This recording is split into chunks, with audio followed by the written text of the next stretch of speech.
തെരഞ്ഞെടുപ്പ് പ്രചാരണത്തിലാണ്. ഈ കണ്ണൂരിൽ പ്രത്യേക സാഹചര്യം വെച്ചിട്ട് എന്താണ് നമുക്ക് പ്രചാരണ രംഗത്ത് നമുക്ക് മനസ്സിലാക്കാൻ വേണ്ടി സാധിക്കുന്നത്? കമ്മ്യൂണിസ്റ്റുകാർ വലിയ സ്വാധീനമുള്ള പാർട്ടി ഗ്രാമങ്ങളും ഒക്കെയുള്ള ഈ കണ്ണൂരിലാണ് യാതൊരു വികസനമില്ലാത്തത്.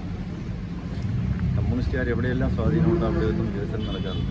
കാരണം അവർ ഒരു സംരംഭവും വരാൻ സമ്മതിക്കില്ല.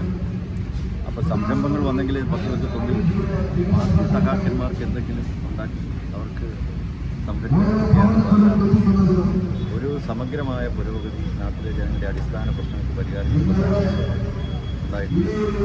അപ്പോൾ അതുകൊണ്ട് കമ്മ്യൂണിസ്റ്റ് പാർട്ടിക്ക് അതുപോലെ ഒപ്പം തന്നെ അവരുടെ ഭരണത്തിൽ ഇരിക്കുന്ന പല പഞ്ചായത്തുകളും എല്ലാം നമ്മുടെ നാട്ടിൽ ദയനീയമായ പരാജയമാണ്. അതുകൊണ്ട് കോൺഗ്രസ് ആയിരുന്നാലും കമ്മ്യൂണിസ്റ്റ് പാർട്ടി ആയിരുന്നാലും നാടിൻ്റെ വികസനം നടക്കുന്നില്ല എന്നുള്ള തിരിച്ചറിവാണ് വാസ്തവത്തിൽ ഇവിടുത്തെ വോട്ടർമാർക്കുള്ളത്. അതുകൊണ്ട് ഈ തെരഞ്ഞെടുപ്പിൽ വോട്ടർമാർ മാറ്റം ആഗ്രഹിക്കുന്നു, NDAയിൽ വിശ്വാസം അർപ്പിക്കുന്നു.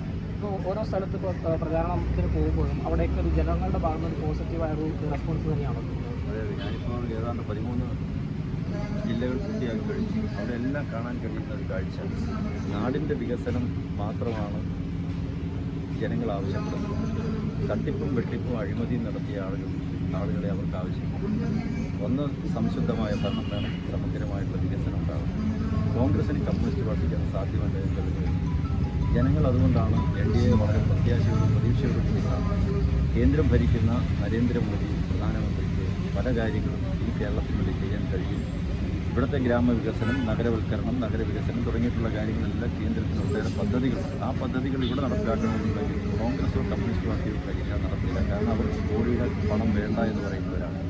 അതുകൊണ്ട് ആ തിരിച്ചറിവ് ഇന്ന് ഈ കേരളത്തിലെ ജനങ്ങൾക്കുള്ളതുകൊണ്ട് NDAക്ക് വലിയ ഒരു സ്പേസ്, വലിയൊരു പ്രത്യാശയും പ്രതീക്ഷയും തിരഞ്ഞെടുപ്പിലുണ്ടാകും.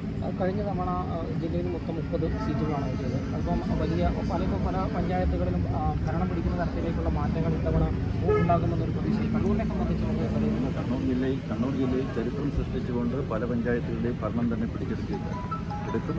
മാത്രവുമല്ല അടുത്ത നിയമസഭാ തെരഞ്ഞെടുപ്പിലും അത് പ്രതിഫലിക്കും. പല നിയമസഭാ മണ്ഡലങ്ങളും വിജയിക്കാനുള്ള സാധ്യതകളിലേക്കാണ് വഴി തുറക്കുന്നത്. നന്ദി.